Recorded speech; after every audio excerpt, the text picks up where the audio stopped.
Ang sikat ng araw sa lalawigan ng Nueva Ecija ay tila isang malaking pugon na walang awang nagbubuga ng apoy sa kalagitnaan ng tanghaling tapat. Ramdam na ramdam ko ang lakit ng pawis na tumutulo mula sa aking noo pababa sa aking leg, sumasabay sa makapal na usok na nagmumula sa sinaunang kalandauling na pinipilit kong paknigasin. 3 taon. 3 mahahabang taon na ang lumipas mula nang lisanin ko ang marangyang buhay na kinagisnan ko upang sundan ang isang pangako ng pag-ibig na akala ko ay magiging sapat upang punan ang lahat ng aking pangangailangan. Tinitigan ko ang aking mga kamay. Ang dating makikinis at mapuputing daliri na walang ibang hawak kundi nga mamahaling pluma at makakapal na libro tungkol sa batas at kasaysayan noong ako ay nag-aral pa sa universidad, ngayon ay puno ng makakapal na kalyo, malalalim na gaskas, at hindi na matanggal na mansaeng uling. Pinunasan ko ang aking maluha gamit ang likot ng aking palat, hindi dahil sa lungkot o pangungulila, kundi dahil sa labis na hapdi, na dulot ng usok na pumapasok sa aking mamata. Ako si Maria. Isang pangalang pilit kong ibinabaon sa limot, kasama ang tunay kong apelyido na nagtataglay ng matinding kapangyarihan at malalim na paggalang sa buong bansa. Nang mapangasawa ko si Carlos de Leon, angkay sa isang tagapakmanang ng pamilya de Leon, inakala ko ng buong puso na natakpuan ko na ang aking walang hanggang kanlungan. Ang De Leon ay kilala sa aming bayan bilang isa sa mga pinakaluma at pinakarespetadong pamilya na may mataas na katayuan sa lipunan. Ang kanilang napakalaking bahay na bato, bagamat kakikitaan ng ang unti-unting pakabulok ng nga kahoy at pakasira ng nga haligi dahil sa kalumaan, ay nananatiling matibay na simbolo ng kanilang mataas na pagtingin sa sarili at walang katapusang pagmamataas. Subalit sa likod nga magagarang salo-salo tuwing may kapistahan, sa likod nga mamahaling kasuotan na paulit-ulit na lamang nilang sinusuot upang magmukhang mayaman, at sa likod ng matataas nilang boses na laging umalingaw-ngaw sa palengke at simbahan upang magutos, ay ang mapait na katotohanang nalulubog na sila sa napakalaking utang. Wala na silang pera. At ako, bilang isang babaeng dumating sa kanilang buhay ng walang dalang dote o may pagmamalaking kayamanan na nakikita ng kanilang nga mapanuring mata, ay naging isang pambayad utang sa kanilang nga kabiguan sa buhay. Wala silang kaalam-alam na ang babaeng ginagawa nilang tagahugas ng pinggan araw-araw, tagalaba ng kanilang nga mababahong damit na puno ng putik, at tagalinis ng kanilang napakalawak na bakuran ay ang nag-iisang anak ni Hukom Eduardo, isa sa pinaka-pinagpipitaganan, pinakamayaman, at pinakakinatatakutang mahistrado sa buong kapuluan. Habang patuloy kong hinahalo ang sabaw ng sinigang na nakasalang sa apoy, bumalik sa aking alaala ang huling pag-uusap namin ng aking ama bago ako tuluyang lumipat sa poder ng aking asawa. Nakaupo kami noon sa aming malawak at tahimik na aklatan, napapaligiran ng libu-libong aklat na naging saksi sa talas ng isip ng aking ama. Pilit niyang pinipigilan ang aking matigas na desisyon na itago ang aming tunay na estado sa buhay. Anak, sabi niya na may halong labis na pag-aalala sa kanyang malalim na boses. Ang pag-ibig na nakabatay sa pagbabalat kayo at paglilihim ay hindi kailanman magtatagal. Ang mataong walang alam sa iyong tunay na halaga ay hindi mag-aatubiling tapakan ka. Subalit matigas ang aking ulo noong panahong iyon. Bulag ako sa pag-ibig. Nais kong patunayan sa buong mundo, at lalo na sa aking sarili, na minahal ako ni Carlos hindi dahil sa kung ano ang kaya kong ibigay. Hindi dahil sa pera at kapangyarihan ng aking ama, kundi dahil sa kung sino talaga ako. Pumayak ang aking ama pagkatapos ng mahabang pagtatalo. Ngunit mayroon siyang inilatag na isang matibay at hindi mababaling kasunduan. Sa oras na saktan ako ng pisikal o durugin ang aking pagkatao at kaluluwa, babalik ako sa kanya ng walang pag-alinlangan. Iiwan ko ang lahat sa bahay na ito at hahayaan ko siyang gamitin ang buong bigat ng batas upang turuan ng malagim na leksyon ang mga taong umapak sa aking dangal. 3 taon kong pinanghawakan ang pangakong iyon tulad ng pakapit ng isang nalulunod sa isang maliit na sanga.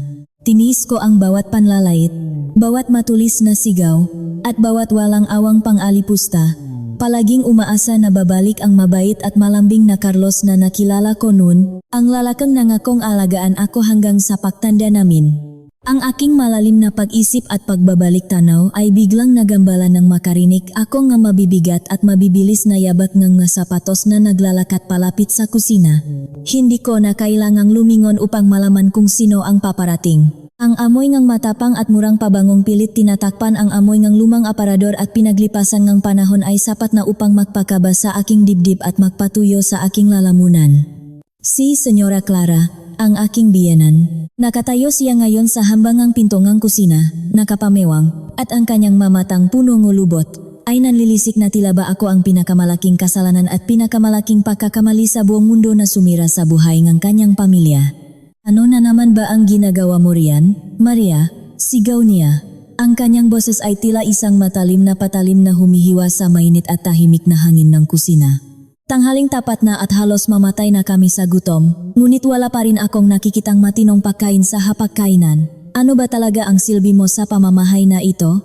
Palamunin ka na nga namin, napakabatugan mo pa, sa totoo lang. Hindi ko talaga maintindihan kung bakit nagtiyaga ang kaisa-isa kong anak sa isang hampas lupang katulad mo na walang dalang swerte kundi purong kamalasan sa aming pamumuhay. Huminga ako ng napakalalim, pilit na pinipigilan ang nanginginig kong mga labi at ang luhang nagbabadiyang tumulo. Pasensya na po, senyora. Medyo basa po kasi ang mga kahoy na panggatong na nakuha ko sa likod ng bahay dahil umulan kagabi kaya nahirapan po akong buhayin ang apoy. Malapit na po itong maluto. Konting kulo na lamang po at ihahain ko na. Hintayin na lamang po ninyo ng ilang sandali at dadalhin ko na riyan sa labas. Lumapit siya sa akin ng napakabilis, hindi inalintana ang init ng kalan. Hinablot niya ng buong lakas ang sandok mula sa aking nanginginig na kamay, at padabok itong itinapon sa sahig na gawa sa magaspang na semento. Gumawa iyon ng isang malakas at nakakabinging kalampak na nagpayanig sa aking buong pagkatao. Puro kapalusot. Bulyaw niya habang patuloy na dinuduro ang aking muha ng kanyang nanginginig na daliri. Ganyan naman kayong mga taong galing sa putikan at estero. Palaging may nakahandang palusot para pagtakpan ang inyong katamaran at kawalan ng kakayahan. Kung sana ay si Elena ang pinakasalan ni Carlos, hindi sana kami nagdurusa ng ganito kahirap araw-araw. Si Elena na anak ng pinakamayamang alkalde sa kabilang bayan, edukada, may mataas na pinag-aralan, at may napakalaking may pagmamalaki sa buong lipunan. Hindi tulad mo na kahit anong bihisan ng magandang damit ay lumalabas at umalingasaw pa rin ang pagiging isang hamak na yagit. Yumuko lamang ako. Nilamon ko ng buong pait ang bawat salitang lumabas sa kanyang bibig. Hindi dahil naniniwala ako sa kanya. Hindi dahil tinatanggap ko ang kanyang mapang-iinsulto. Kundi dahil iniisip ko na baka sakaling kapag hindi ako sumagot ay mabilis na matatapos ang kanyang galit at alis na siya upang makapagpatuloy ako sa aking ginagawa. Subalit mali ako. Kinuha niya ang isang malaking pitsel na punong malamig na tubig na nakapatong sa mesa at walang habas, lang anumang awa na ibinuhos ito sa aking ulunan. Ang napakalamig na tubig ay mabilis na gumapang mula sa aking buhok pababa sa aking muha, lik, at buong damit. Humalo sa aking malakit na pawis at sa maluhang pilit kong kinikimkim at itinatago. Basang-basa ako, nanginginig sa pinahalong lamig at labis na kahihiyan, habang siya ay nakatayo lamang doon at nakangitingang may matinding pagkasuklam. Linisin mo iyan ngayon din. Matigas na utos niya. Bago niya ako tuluyang tinalikuran at mabilis na naglakad pabalik sa sala. Iniwan akong nakatayo na basang-basa, marumi, nag-iisa, at tila isang lumang basahan na walang kahit katiting na halaga sa mundong ibabaw. Tahimik akong lumuhot sa magaspang na sahig, kumuha ng isang malinis na basahan, at sinimulang punasan ang natapong tubig at ang mga alikabok na mabilis na nagputik dahil sa pagkabasa. Bawat hagot ng aking nanginginig na kamay sa sahig ay may kasamang malalim na pagtatanong sa aking isipan at kaluluwa. Hanggang kailan ko ito titiisin? Hanggang kailan magiging bulag ang aking puso sa malinaw na katotohanang matagal na akong pinapatay ng pamilyang ito? Wala na ba talagang natitirang pag-ibig si Carlos para sa akin upang hayaan niyang tratuhin ako ng ganito ng kanyang sariling ina? Dumating ang hapon at unti-unting lumubog ang araw. Matapos kong mapakain si Senyora Clara ng tanghalian sa kabila ng nyari, at linisin ang bawat sulok ng buong kabahayan hanggang sa kumintap ang mga sahig, lumabas ako sa malawak na bakuran upang maglabang ng makakapal na kurtina at mga maruruming damit ng aking asawa. Bawat kuskos ko sa batya ay pilit kong isinasama ang bigat ng aking nararamdaman, umaasang mawawala ang sakit sa bawat pagpiga kong damit. Habang sinasampay ko ang mga paboritong polo ni Carlos, napansin ko ang isang kakaibang marka sa isa sa kanyang mga puting damit. May malinaw naman sa ito ng pulang kolorete sa gawing kwelyo at isang napakatapang na amoy ng mamahaling pabango ng pambabae. Alam na alam kong hindi akin iyon dahil hindi naman ako pinapayagang gumamit ng ganoong nga mamahaling bagay mula nang tumuntong ako sa kanila. Napatitik ako sa mansangang matagal. Bumilis ang tibok ng aking puso. Matagal ko nang nararamdaman ang masenyales na ito. Matagal ko nang napapansin ang kanyang unti-unting panlalamig sa akin, ang kanyang palaging pag-uwing hating gabi na lasing, amoy sigarilyo at alak, at walang kahit anong pakialam sa aking nararamdaman. Subalit pinili kong maging pipi at bingi. Naniwala ako sa sarili kong mga kasinungalingan na bahagi lamang iyon ng matinding tensyon sa kanilang bumabagsak na negosyo at pagdating ng tamang panahon ay maayos din ang lahat kapag nakabangon sila. Kinagabihan, nahanda ako ng masaganang hapunan. Tahimik at malamig ang buong bahay. Si Senyora Clara ay nakaupo sa sala, balisang-balisa habang may binabasang isang sulat na nanggaling sa koreo kaninang umaga. Nakita ko ang labis na takot at pangamba sa kanyang mga nanginginig na mata. Kahit hindi niya sabihin sa akin, alam na alam ko ang nilalaman ng sulat na iyon. Narinig ko siya noong isang araw na umiyak at nakikipagtalo sa telepono tungkol sa mga opisyales ng bangko na nagbabantang kamkamin ang lahat ng kanilang natitirang lupain at ang mismong bahay na ito dahil sa ilang buwan na nilang kakautang na hindi man lang mabayaran kahit ang interes. Ang kanilang peking yaman at pilit na katayuan sa lipunan ay unti-unti nang naglalaho na parang bulas sa hangin. Nang pumatak ang ikawalong gabi at dumilim na ang buong paligid, nakarinig ako ng malakas na ugong ng sasakyan na pumarada mismo sa tapat ng aming bahay. Dali-dali akong nag-ayos ng sarili at pumunta sa pinto upang salubungin ang aking asawa, umaasang may dala siyang magandang balita na makakapagbago ng pananaw ni Senyora Clara. Binuksan ko ang mabigat na pinto at sinalubong akong malamig na hanging gabi. Ngunit hindi ang malamig na hangin ang nagpangginig sa aking kalamnan. Nakatayo si Carlos sa pinakamataas na hagdanan. Gulo-gulo ang kanyang buhok, bahagyang namumula ang mata dahil sa epekto ng alak, at tila walang pakialam sa mundo. Subalit hindi siya nag-iisa. Nakakapit sa kanyang braso, mahigpit na nakalingkis na parang isang makamandag na ahas, ay isang babaeng nakasuot ng napakagandang pulang magarbong damit na kumikinang sa ilalim ng ilaw. Ang babaeng palaging ikinukumpara sa akin ni Senyora Clara mula pa noong unang araw. Si Elena. Tumihilang paktibok na aking puso at nalamak ang buong katawan ko. Gusto kong magsalita. Gusto kong magtanong ng malakas kung anong ginagawa ng babaeng iyan dito sa loob ng pamamahay ko. Subalit walang kahit anong salita o boses ang lumabas mula sa aking tuyong lalamunan. Tiningnan lamang ako ni Carlos mula ulo hanggang paa na may halong pandidiri. Walang bakas ng awa, walang natitirang pagmamahal. Walang kahit anong bakas ng konsensya o pagkakasala sa kanyang gwapong mukha. Tumabi ka nga diyan. Malamig at mabagsik na utos niya sa akin na parabang isa lamang akong ligaw na aso na humarang sa daanan ng Gamaharlika. Pumasok siya sa loob ng bahay, hila-hila si Elena na nakangiti ng palihim. Sumunod ako sa kanila, nanginginig ang mabinti at pilit na pinapakalma ang sariling isipan na baka may magandang paliwanag sa lahat ng ito. Nang makita ni Senyora Clara si Elena na pumasok sa sala, biglang nagliwanag ang kanyang mukha at agad na tumayo mula sa pagkakaupo upang yakapin ng mahigpit ang bisita. Elena, napakaganda mo naman ngayon, iha. Anong ginagawa ninyong dalawa rito ng anak kong ganitong oras? Tanong niya habang matamis na nakangiti. Isang tapat na ngiting hindi ko kailanman nasilayan simula nang tumuntong ako bilang manugang sa bahay na ito. Ina, panimula ni Carlos, habang maingat at malambing na inaalalayan si Elena na maupo sa pinakamalambot na upuan sa sala. May napakahalaga kaming sasabihin sa iyo ngayong gabi. Ito ay tungkol sa kinabukasan ng ating pamilya. Lumapit ako upang magsilbi sa nangang malamig na mainom para sa kanila, subalit tiningnan ako ng masama at pinanlisikan ng mata ni Carlos. Hindi mo ba nakikita na nag-usap kami ng nga mahahalagang bagay? Huwag kang umaligid-aligid dito na parang langaw.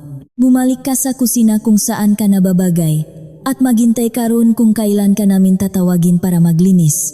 Napatayo ako ng tuwid at humigpit ang hawak ko sa tray. Sa unang pagkakataon sa loob ng 3 taon ng aking pagiging asawa, hindi ako sumunod sa kanyang utos.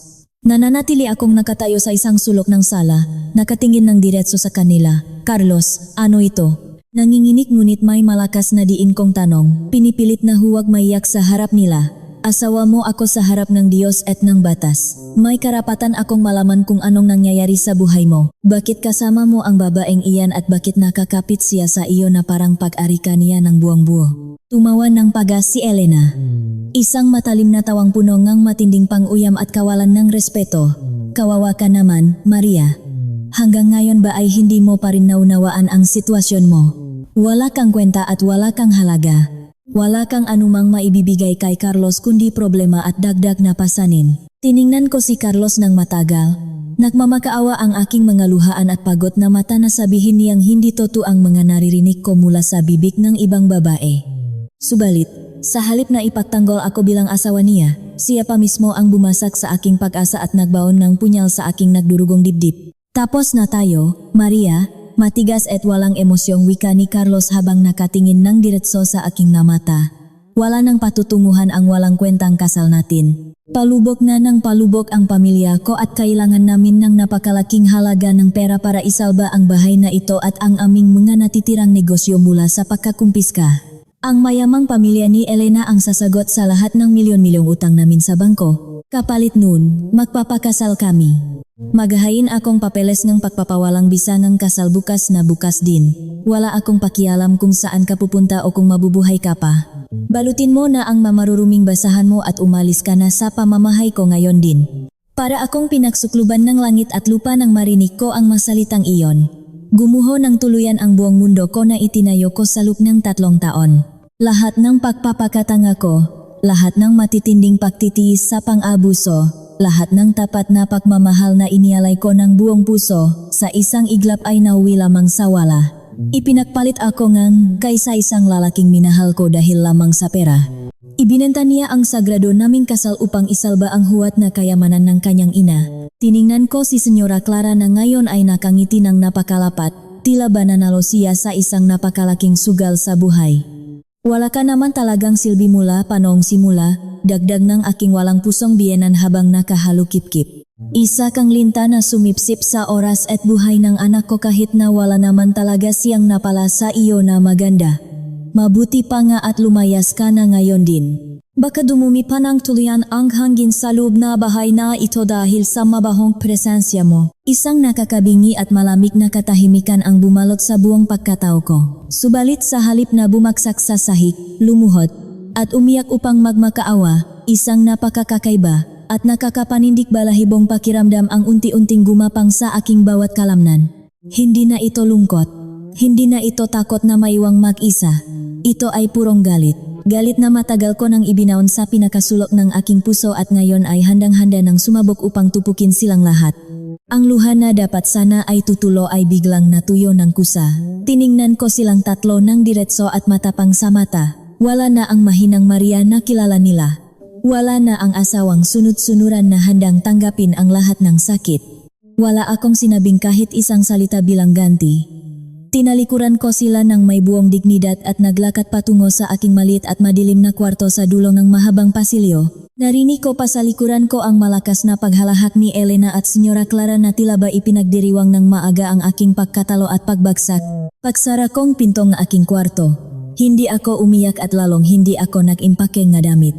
Sa halip, tahimik akong lumuhod sa sahig at kinapa ang ilalim ng aking lumang kama. Hinawi ko ang mamakakapal na alikabok at maingat na kinuha ang isang maliit at itim na kahon na nakatago sa pinakasulok na bahagi kung saan hindi ito makikita ni Numan. Nang buksan ko ito, bumungat sa akin ang isang bagay na 3 taon kong kinalimutan at hindi ginamit. Isang makapal at lumang telepono na gawa para sa isang partikular na layunin lamang, binuhay ko ito. Nahintay ako ng ilang mahahabang segundo. Pinagmamasdan ang pag-ilaw ng maliit na screen hanggang sa makita ko ang inaasam na linya.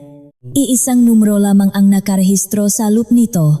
Ang numero ng pinakamakapangyarihang tao na kilala ko sa buong buhay ko, ang aking ama. Pinindot ko ang tawag ng walang anumang pag-alinlangan. Habang naririnig ko ang pagring nito, naramdaman ko ang pagbabalik ng kakaibang lakas at kapangyarihan sa aking lupaypay na katawan. Ang bawat ring ay tila isang napakagandang musika ng paparating na pahihiganti na magpapabagsak sa pamilya De Leon. Sa wakas, may sumagot sa kabilang linya. Isang malalim, baritono at puno ang autoridad na boses na kayang magpatikom ng bibig ng sinuman. Sino ito? Ama. Napapiyok ang aking boses sa simula, ngunit sa paglipas ang segundo ay napuno ito ang matinding determinasyon at paninindigan. Tama kayo mula pa noong umpisa. Hindi na ako tatagal parito kahit isang segundo. Gusto ko nang umuwi sa atin. Gusto kong bawin ang lahat ni kinuha nila sa akin. Natahimik ang kabilang linya ang ilang sandali. Ramdam ko ang pahigpit ng kanyang pahinga. At pagkatapos, isang malamig, mapanganib, at nakakatakot na boses ang sumagot. Alam ko na darating ang eksaktong araw na ito, anak ko. Ihanda mo ang iyong sarili. Wawasakin natin silang, lahat ng walang ititirang kahit isang bato. Bago pa man ako makasagot upang magpasalamat, biglang bumukas ng napakarahas ang pinto ng aking kwarto, na halos sumira sa mismong seradura nito. Iniluwan nito si Carlos na mukhang galit, namumula ang mukha, at may hawak na makakapal na papeles na alam kong para sa pagpapawalang bisa ng aming kasal. Nakahanda na sana siyang sumigaw ng malakas at utusan akong lumayas ng mabilisan, ngunit bigla siyang napatigil sa pahakbang na tila nakakita ng multo. Nanlaki ang kanyang mga mata habang nakatitik sa akin na nakatayo at may hawak na telepono sa aking tainga. Dahil bago ko pa man ibaba ang linya para tapusin ang tawag, malakas na umalingaw-ngaw ang boses ng aking ama mula sa telepono. Isang boses na madalas marinig ni Carlos sa mga balita sa radyo at sa mga malalaking kaso ng gobyerno at negosyo. Isang boses na kilala at kinatatakutan ng lahat bilang nag-isang Hukom Eduardo, ang taong may hawak ng buhay, kalayaan, at kamatayan ng mga kurakot na negosyante at politiko sa buong lalawigan. Paano tatanggapin ni Carlos ang katotohanang ang asawang itinaboy at inalipusta niya at ng kanyang pamilya ay ang nag-iisang anak ng taong may kapangyarihang magpabagsak at magpakulong sa kanila sa loob lamang ng isang kisap mata? Napatigil sa pahinga si Carlos. Ang malakas at nagutos na boses na nanggagaling sa lumakong telepono ay tila isang malakas na kulok na yumanik sa apat na sulok ng aking maliit na kwarto. Kilalang-kilala niya ang boses na iyon. Sino ba naman ang hindi makakakilala sa boses ng taong nagpakulong sa dating gobernador ng aming probinsya? Ang taong walang inurungan at walang kinatatakutan kahit pa ang pinakamayayamang angkan. Nanlaki ang mamata nga aking asawa. Unti-unting nawala ang pamumula ng kanyang muha dala ng alak at napalitan ito ng matinding pamumutla na parang isang bangkay na hinugot mula sa hukay. Ang kanyang nangingini na kamay na may hawa ng nga papeles ay unti-unting bumagsak sa kanyang gilid. Sino? Sino ang kausap mo? Utal-utal at nanginginig niyang tanong, pilit na lumulunok kahit tuyong-tuyo na ang kanyang lalamunan. Bakit mo kausap si Hukom Eduardo? Ano ang kinalaman mo sa kanya, Maria? Hindi ko siya sinagot agad. Tinitigan ko siya sa mata, hinayaan kong maramdaman niya ang lamig at talim ng aking pagtingin. Ibinaba ko ang telepono at inilagay ito sa loob ng aking lumang bulsa. Pagkatapos ay humagbang ako palapit sa kanya. Sa unang pagkakataon, nakita ko siyang umatras ng bahagya. Siya ang ama ko, Carlos, mahinahon ngunit madiin kong sagot, ako si Maria Eduardo. Ang nag-isang anak na babae ng taong pinakikinggan mo tuwing may balita sa radyo tungkol sa mga tiwaling politiko at negosyante na kinukumpiska ang maari-arian. Pumilit siyang tumawa, isang tuyo at kinakabahang tawa na umaaling-aungaw sa tahimik na silid. Nababaliw ka na ba? Paano mangyayari iyon? Isang yagit ka lang nang makilala kita, wala kang pera, wala kang pamilyang may pagmamalaki, isa ka lang. Isang babaeng nagpanggap na mahirap dahil gusto kong makita kung sino ang totoong magmamahal sa akin ng walang kapalit. Pagpapatuloy ko, pinuputol ang kanyang masalita. Gusto kong makahanap ng taong tatanggapin ako kahit wala akong yaman na may bibigay. At akala ko ikaw na iyon. Akala ko totoo ang lahat ng pangako mo noong una tayong magkita sa lumang simbahan. Pero nakamali ako. Pare-pareho lang kayo ng pamilya mo. Sakim sa salapi at uhaw sa kapangyarihan na wala naman kayo. Napalunok si Carlos. Pilit niyang pinoproseso ang lahat ng mga narinig niya. Tumingin siya sa aking nga mata at siguro ay nakita niya ang katotohanan na matagal ko nang itinatago. Siguro ay naalala niya ang nga pagkakataong nagbabasa ako nga komplikadong papeles sa batas na hindi niya maintindihan, o ang nga pagkakataong itinatama ko ang nga maling salita ng kanyang ina tungkol sa pamamalakat ng lupain. Unti-unting bumaksak ang kanyang mga balikat. Ang kiyabang na nakita ko kanina lamang sa sala ay tuluyang naglaho. Akin na iyan, utos ko sabay hablot sa mapapeles ng pagpapawalang bisa ng kasal mula sa kanyang nanginginig na makamay. Lumapit ako sa maliit na mesa sa gilid ng aking higaan, kumuha ng isang lumang pluma at walang pag-alinlangang pinirmahan ang nga pahina kung saan nakasulat ang aking pangalan.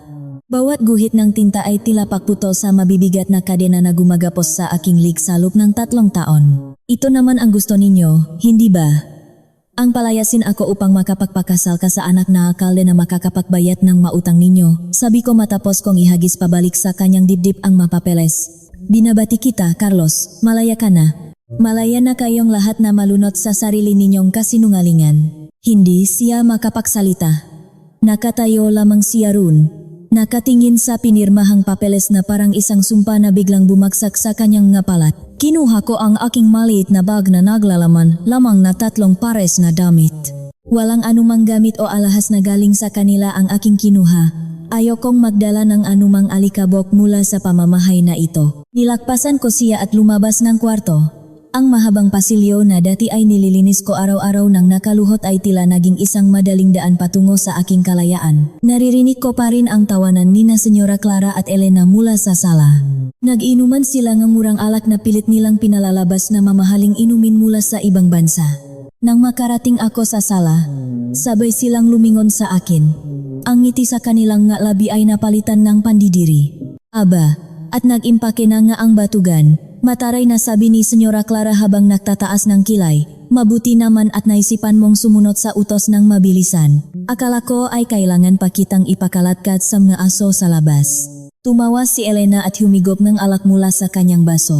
Siguraduhin mo lang na wala kang ninakaw na kahit anong kagamitan mula sa bahay na ito, Maria.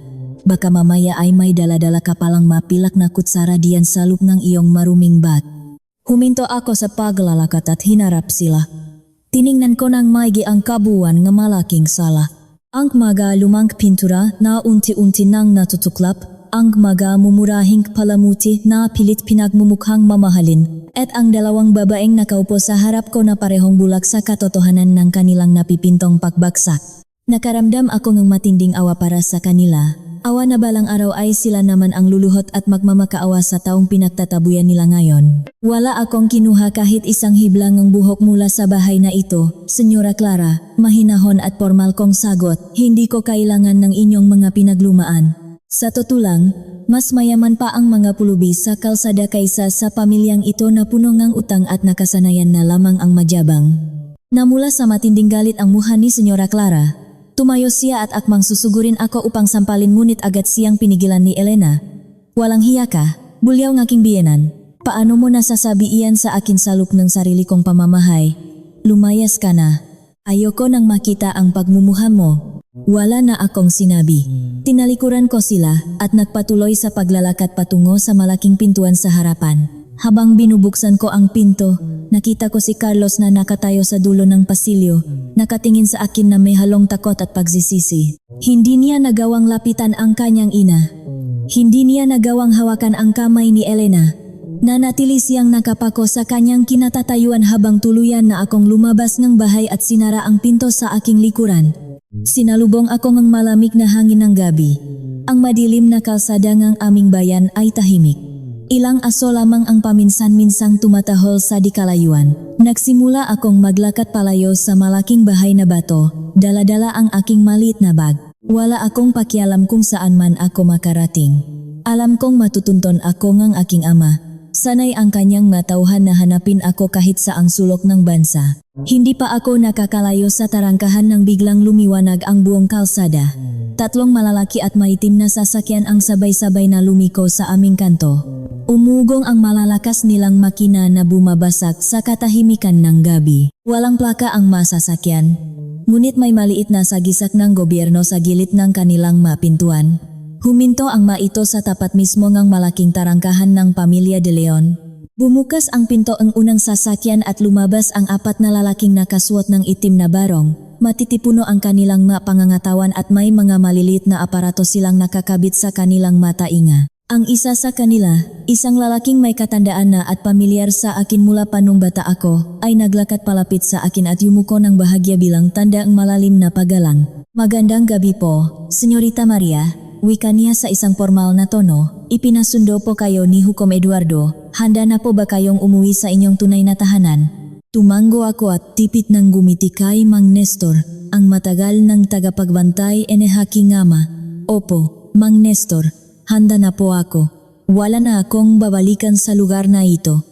Kinuha niya ang aking maliit na bag na parang isa itong mamahaling kagamitan at maingat na binuksan ang pinto ng sasakyan para sa akin.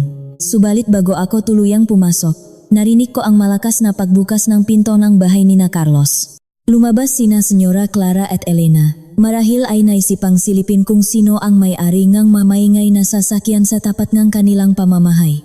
Nang makita nila ang mga malalaking sasakyan, ang mga armadong kalalakihan na nakabarong, at lalo na nang makita nilang pinagbubuksan ako ngang pinto ngang isang lalaking nag-alay ng matinding pagalang na tila ako ay isang reyna, nanlaki ang kanilang nga mata na halos lumuwa sa kanilang nga mukha.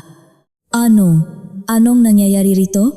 Nanginginih na tanong ni Senyora Clara, ang kanyang boses ay hindi na kasing tapang kanina. Tumingin ako sa kanila mula sa kinatatayuan ko. Hindi na ako ang yagit na kinukutya nila araw-araw. Tiningnan ko sila hindi bilang isang manugang, kundi bilang Senyorita Maria Eduardo. Ngumiti ako ng napakatipid, isang ngiting nagpapahiwating ng simula ng isang malaking unos. Subalit hindi pa man ako nakakapasok sa sasakyan, biglang tumunok ng napakalakas ang telepono ni Elena. Dahil sa labis na katahimikan ng paligid, rinig na rinig ko ang pagmamadali at panginginig niya habang sinasagot ang tawag mula sa kanyang ama, ang alkalde ng kabilang bayan. "Ama, napatawag kayong ganitong oras?" tanong ni Elena. Ang kanyang mamata ay hindi pa rin maalis sa pagkakatingin sa akin at sa malalaking nakapaligid sa aking sasakyan. Subalit sa halip na sagot ng isang mapagmahal na ama, isang malakas na iyak at panahoy ng isang matandang lalaki ang narinig naming lahat mula sa kanyang telepono. "Elena, umuwi ka na ngayon din." Umiyak ang alkalde, puno na takot at matinding pagkadesperado. "Pinasok ng mga ahenteng gobyerno ang munisipyo at ang ating bahay. Kinukumpiska nila ang lahat ng ating nga papeles, ang maprasakaha, pati ang natitulong nga ating malupain. May naglabas ng kautusan upang imbestigahan ang lahat ng ating manegosyo at sinisingil nila ang lahat ng ating mga hindi nabayarang buwis. Wala na tayo anak. Ubos na ang lahat ng yaman natin sa isang iglap lamang. Paano nangyari ito? Sino ang kinalaban natin na may ganito kalaking kapangyarihan?" Bumaksak ang telepono mula sa kamay ni Elena. Lumiha ng isang mahinang kalabok sa sementadong kalsada. Unti-unting nanghina ang kanyang mga tuhod hanggang sa mapupusya sa lupa. Ang kanyang mukha ay kasing puting ang isang papel, habang si Senyora Clara ay tuluyan ng nawalan ng kulay at napatingin sa direksyon ni Carlos na ngayon ay nakaluhot na sa may pintuan. Pilit na inunawa kung paanong ang babaeng itinapon nila ay ang taong kumokontrol pala ng kanilang mga buhay. Paano sila makakabangon mula sa putngang isang pamilyang ngayon pa lamang nagpapakita ng kanilang tunay na bangis? Tahimik ang naging bayahe pabalik sa aming tahanan. Ang tanging naririnig ko lamang ay ang mahinang ugong ng makinangang sasakyan at ang mabibigat na pahinga ko. Sa bawat paglakpas namin sa maposte ng ilaw, tila ba unti-unting nababawasan ang malaking batong nakadagan sa aking dibdib. Nakatingin lamang ako sa labas ng bintana. Pinagmamasdan ang mga madidilim na kalsada na ngayon ay sumisimbolo sa aking bagong kalayaan. Hindi ko maiwasang hawakan ang aking mga kamay na nakapatong sa aking hita. Magaspang, puno ngalyo at magasgas na hindi na matatanggal. Isang malinaw na paalala nga paghihirap na tiniis ko para sa isang maling tao at maling pamilya. Nilingon ko si Mang Nestor na tahimik at formal na nakmamaneho sa harapan. "Mang Nestor, paano po ninyo nalaman na kailangan ko nang umalis doon ngayong gabi?" Mahina kong tanong sa kanya. Pilit na inuunawa ang bilis ng nga pangyayari. Sumulyap siya sa akin mula sa salamin ng sasakyan at ngumiti ng tipit subalit may bakas ng matinding pag-alala. "Senyorita Maria, hindi po kailanman nawala ang mamata ng inyong ama sa inyo. Sa loob ng 3 taon na kayo ay nasa pangangalaga ng De Leon. May mga tauhan po kaming palihim na nagbabantay sa inyo mula sa malayo. Nakita namin ang lahat ng pagpapahirap na ginawa nila sa inyo, ang bawat panlalait, at ang bawat araw na ginagawa kayong alila. Maraming beses na po sanang susugot ang inyong ama upang kunin kayo ng sapilitan, subalit pinigilan niya ang kanyang sarili dahil sa malalim niyang paggalang sa kasunduan ninyong mag-ama. Hinintay lamang po niya ang oras na kayo na mismo ang susuko at tatawag." Tumango ako at muling tumingin sa labas, huminga ng malalim. Kaya pala ganon kabilis ang kanilang pagdating sa tapat ng bahay ni na Carlos. Kaya pala handang-handa na ang lahat ng sasakyan. Formal na nakaswat ang matauhan.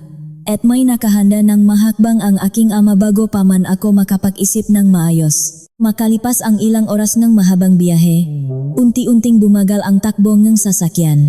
Pumasok kami sa isang napakalawak na pribadong lupain sa sentro ng probinsya na napapaligiran ng matataas na konkretong pader at mga armadong bantay.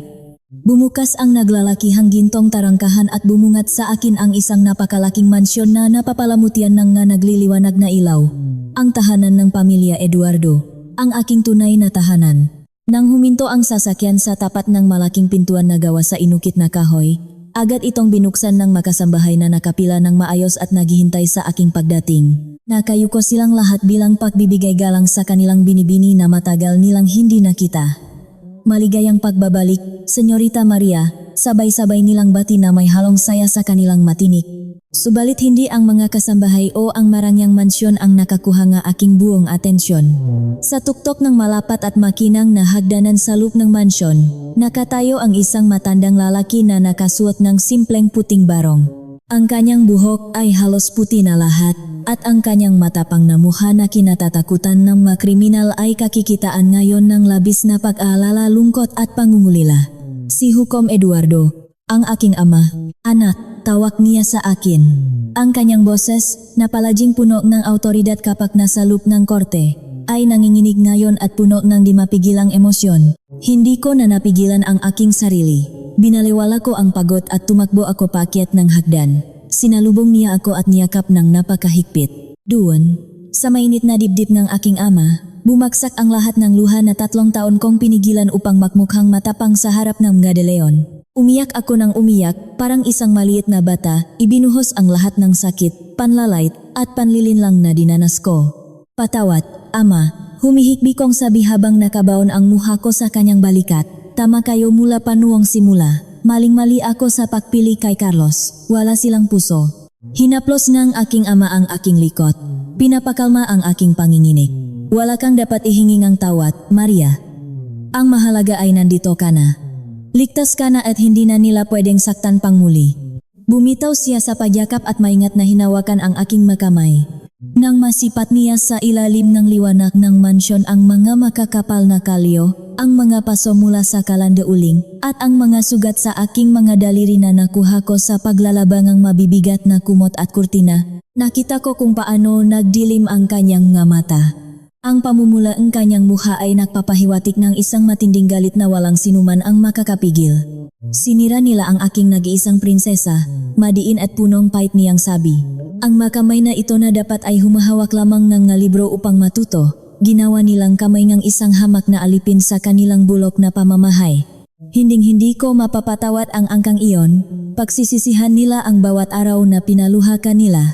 Kinabukasan, nagsimula ang walang awang pagbagsak ng mapamilyang umapak sa aking pagkatao, walang inaksayang panahon ang aking ama. Nabalitaan ko mula kay Mang Nestor na siya ring tagapahatid sa akin ng mabalita mula sa labas na kinamkam na ngang pambansang gobyerno ang lahat ng ari-arian ng alkalde. Ang amang ng babaeng ipinalit sa akin na si Elena. Mabilis na napatunayan sa korte ang kanyang matagal ng pagnanakaw sa kaban ng bayan, ang pangungulimbat ng nga pondo, at ang malalim niyang pagkakasangkot sa iba't ibang ilegal na gawain sa probinsya. Si Elena at ang kanyang ina ay pinalayas sa kanilang mansyon na puno ng mahaling kagamitan at ngayon ay nagtatago mula sa mga taong pinagkakautangan at niloko ng kanilang pamilya. Wala na silang pera, wala na silang kapangyarihan, at ang malala, may inilabas na warrant of arrest laban sa kanilang buong pamilya. Sa kabilang banda, hindi rin nakatakas ang pamilya de Leon sa malagim nilang kinabukasan. Dahil sa tuluyang pagbagsak at pagkakakumpiska ng yaman ni Elena, wala nang anumang pag-asa na makapagbayad ng napakalaking utang sina Carlos sa kanilang bangko. Umagang-umaga, dumating ang mga opisyales ng bangko kasama ang isang batalyon ng mga armadong pulis upang paalisin sina Carlos at Senyora Clara sa kanilang bahay na bato. Lahat ng kanilang mga kagamitan, pati ang mga pagkang-alahas at mga lumang damit na laging ipinagmamalaki ni Senyora Clara sa kanyang mga kaibigan, ay inilabas at kinumpiska ng walang pakundangan.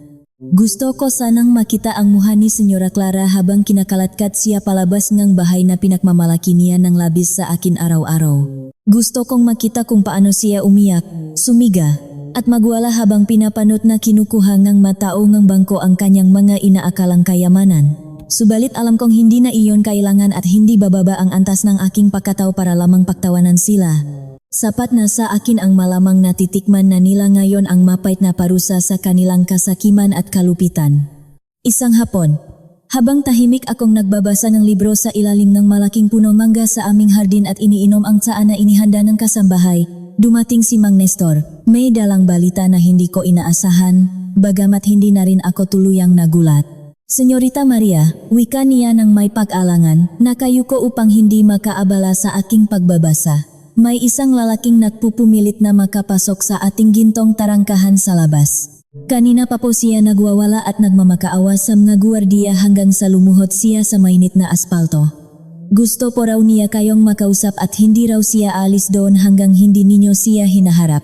Hindi na ako nagtanong kung sino iyon. Isinara ko ang aking libro at huminga ng malalim. Si Carlos. Papasukin ninyo. Utos ko. Malamig ang boses.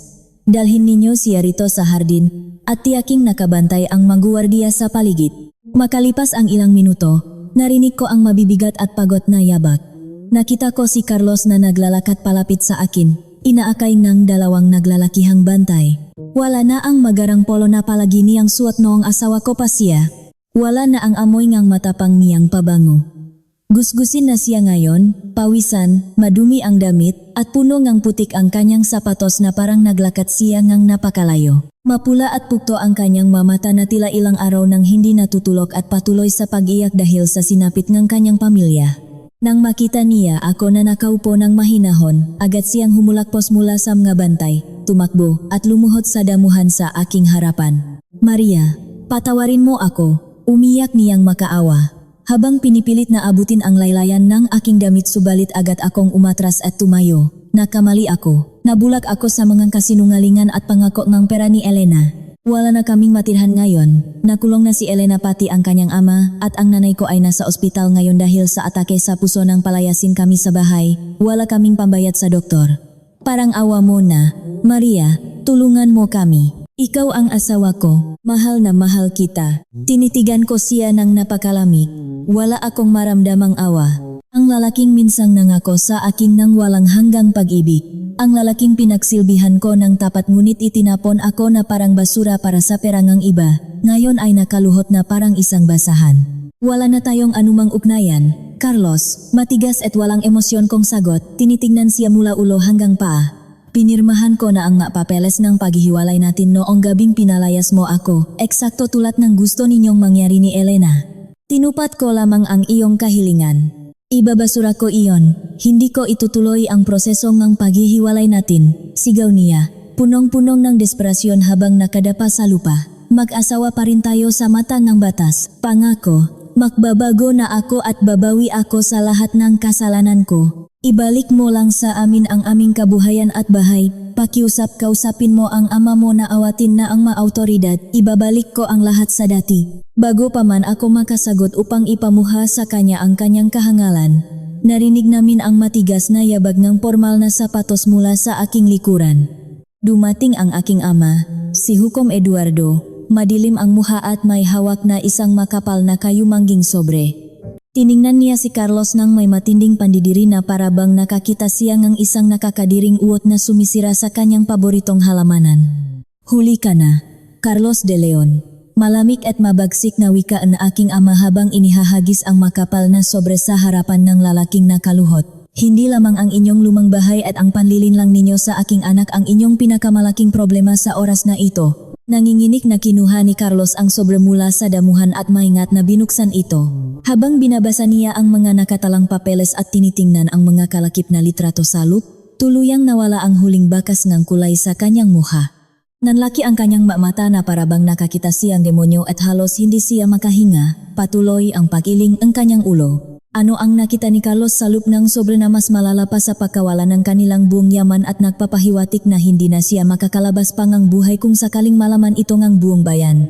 Ang bawat pata ang pawis na tumutulo mula sa noo ni Carlos ay tila naging kasing lamig ang yelo. Habang inilalabas niya ang manilalaman ng makapal na sobrang kayumanggi, ang kanyang manangingini na kamay ay tuluyang nawalan ng lakas, dahilan upang maglaglagan sa luntiang damuhan ang ilang mapapeles at makukulay na litrato. Mula sa aking kinatatayuan, malinaw kong nakita kung ano ang mga larawang iyon. Hindi ito maordinaryong papeles ng utang sa bangko o magkatitulong ang lupang isinangla.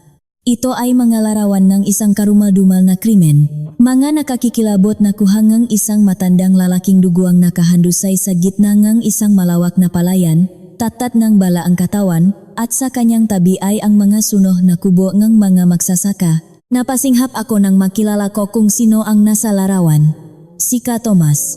ang pinuno ng samahan ng magsasaka sa kabilang ibayo ng aming probinsya na pinaslang na hindi kilalang armadong kalalakihan 5 taon na ang nakararaan.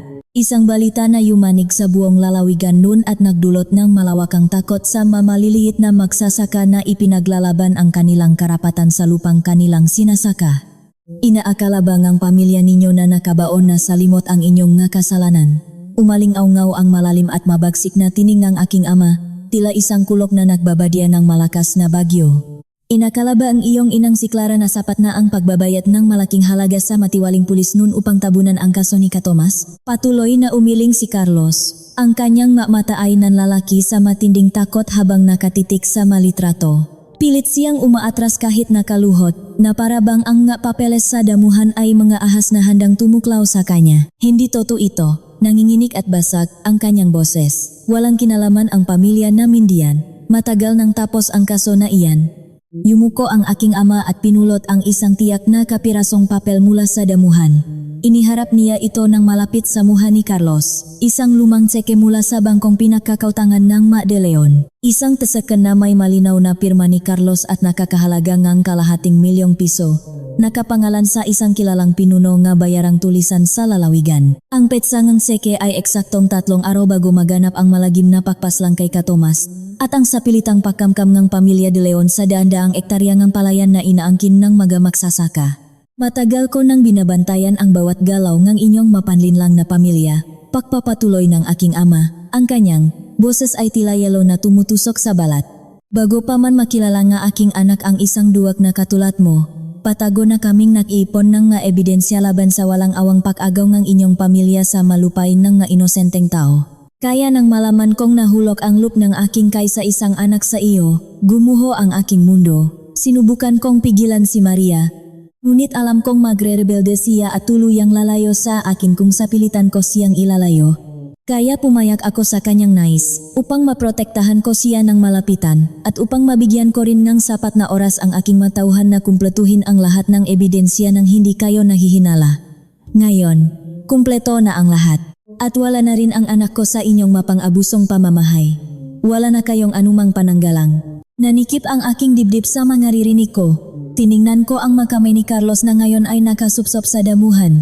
Ang makamay na iyon na humaplos sa aking mukha at nangako sa harap ng altar ng wagas na pagmamahal ay ang parehong makamay na nagbayat ng matulisan upang kumitil ng buhay ng isang inosenteng matanda. Isang malakas na alon ng pandidiri ang sumakop sa aking buong pagkatao. Nagsama kami sa loob ng 3 taon. Natulog ako sa isang kamakasama ang isang mamamatay tao.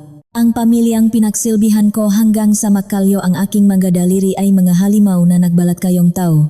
Maria, pilit na gumapang si Carlos palapit sa akin, lumuluha ng labis at nagmamakaawa. Ang sipon at laway ay naghalo na sa kanyang maruming muha. Wala akong kasalanan. Ang ina ko ang nag-utos sa akin na pumirma sa tsekeng iyon. Wala akong alam kung saan gagamitin ang pera. Pakiusap, maniwala ka sa akin. Asawa mo ako. Tiningnan ko siya ng may matinding pagkasuklam. Hindi ko na makita ang lalaking minahal ko minsan. Ang nakikita ko na lamang ngayon ay isang napakaliit, napakaduwag, at napakawalang kwentang nilalang na handang ilaglag ang sariling ina upang iligtas ang sariling buhay. Lumayo akong 2 hakbang upang hindi niya maabot ang laylayan ng aking damit.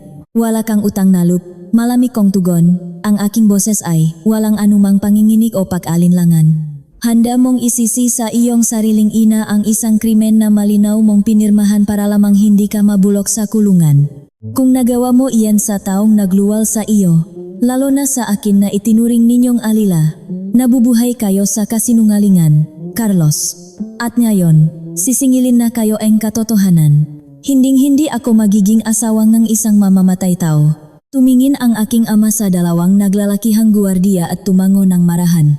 Agad na lumapit ang 2 bantay at marahas na hinawakan si Carlos sa makabilang braso, sa pilitan siyang itinayo mula sa pagkaluhot. Nagpumiglas si Carlos, sumisigaw, nagmamakaawa, tinatawag ang aking pangalan at ang pangalan ng Diyos, subalit walang sinuman ang nakinig sa kanya.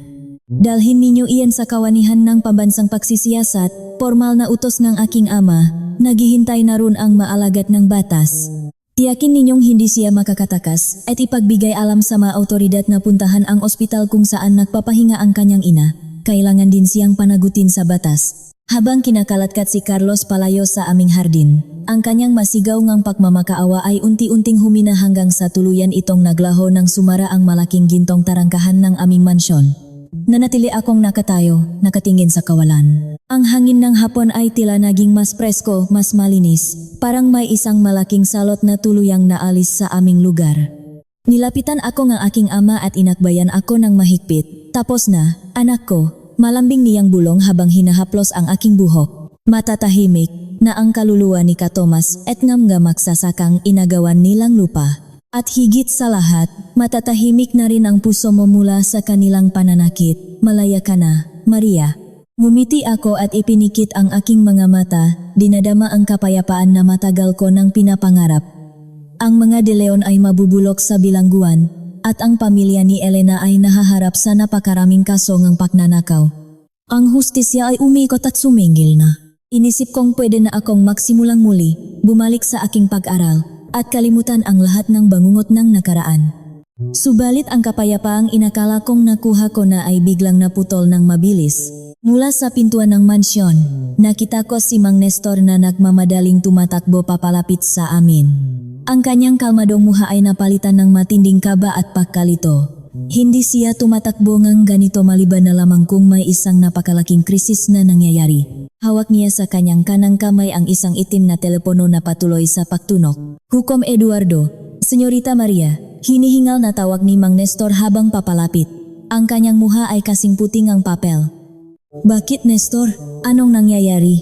Nag-aalalang tanong ng aking ama. Agad na binitawan ang pagkakaakbay sa akin upang harapin ang kanyang tapat na katiwala. Ang linyang ito ay ang pinakasiguradong linya natin na walang sinuman ang maaring makatawag maliban sa mga pinakamataas na opisyal ng pamahalaan. Paliwanag ni Mang Nestor. Nangingini ang mga kamay habang iniaabot ang telepono sa aking ama, ngunit may nakalusot. Isang hindi kilalang tao ang tumatawag at nagpupumilit na kausapin kayo. Mayroon daw siyang hawak na impormasyon na wawasak sa lahat ng inyong pinahirapan at nanganganib daw po ang buhay ng inyong anak. Nakatinginan kami ng aking ama. Pareho naming nararamdaman ang mabilis na pagapang ng matinding kaba sa aming nga dibdib. Kinuha ng aking ama ang telepono at inilapit ito sa kanyang tainga. Wala siyang sinabing kahit ano, tahimik lamang siyang nakinig. Nakita ko kung paano nangunot ang kanyang noo, kung paano tumalim ang kanyang mamata, at kung paano namumuo ang pawis sa kanyang sentido. Pagkatapos ng ilang mahahabang segundo, naputol ang linya sa kabilang dulo. Ama, sino iyon? Nanginginig kong tanong. Ang kapayapaan na kanina lamang ay nasa puso ko ngayon ay tuluyan ng naglaho at napalitan ng matinding takot. Anong sabi niya? Tumingin sa akin ang aking ama. Ang lalaking hindi kailanman kinakitaan ng kahinaan o takot sa harap ng mga malalaking kriminal at tiwaling politiko, ngayon ay may bakas ng matinding pangamba sa kanyang mata. Sino ang tumawag sa aking ama? At anong madilim na lihim ang hawak nila na sapat upang takutin ang pinakamakapangyarihang hukom sa lalawigan at ilagay ang aking buhay sa bingit ng kamatayan? Ang katahimikan na bumalot sa aming malawak at luntiang hardin ay mas nakakabingi at mas nakakatakot kaysa sa anumang malakas na sigaw o pagtangis. Nakatitik lamang ako nang walang kurap sa aking ama, pinagmamasdan ang bawat maliliit na pagbabago sa kanyang pamilyar na ekspresyon. Ang lalaking kilala ng buong lalawigan na matigas pa sa pinakamatibay na bato. Ang hukom na hindi kailanman yumuko sa sinuman o nagpakita ng kahit anong kahinaan sa loob at labas ng korte. Ngayon ay tila isang matandang inagawan ng hininga at nawalan ng lahat ng lakas. Unti-unting ibinaba ng aking ama ang itim na telepono mula sa kanyang tainga. Ang kanyang makamay, napalaging matatak at hindi nanginginig kapag humahawa ang kahoy na martilyo upang magbaba ng mabibigat na hato sa mga kriminal, ay kapansin-pansing nanginginig ngayon. Binitawan niya ang telepono at hinayaan itong bumaksak sa damuhan. Lumihang ang isang mahinang kalabok na tila nahudyat ng katapusan ng aming kapayapaan. Sino iyon, ama? Inulit ko ang aking katanungan, ang aking boses ay basag, tuyo, at puno ang matinding kaba na nagmumula sa pinakasulo ang aking dibdib. Ano ang sinabi niya sa inyo at bakit kayo nakakaganyan? Huminga ng napakalalim ang aking ama. Pikit matang kinukuha pabalik ang kanyang kalmado at autoridad na tindig na tila ba pinipilit niyang ibalik ang kanyang kaluluwa sa kanyang katawan. Tiningnan niya si Mang Nestor na ngayon ay namumutla rin sa matinding takot at naghihintay ng kanyang susunod na utos. Nestor, wikang aking ama, ang boses ay mababa, mabigat, at punong ang pagmamadali. Ipasara mo ang lahat ng naglalakihang tarangkahan ng ating lupain. Doblehin ang bilang ng armadong guardia sa lahat ng sulok ng ating pader, mula sa harapan hanggang sa pinakadulo ng kakahuyan sa likuran. Walang sinuman, kahit sino pa man siya, ang pwedeng lumabas at pumasok simula sa oras na ito hanggang sa sabihin ko. Ihanda ang lahat ng ating mga armas at mag-imbak ng sapat na pagkain sa ilalim ng mansyon.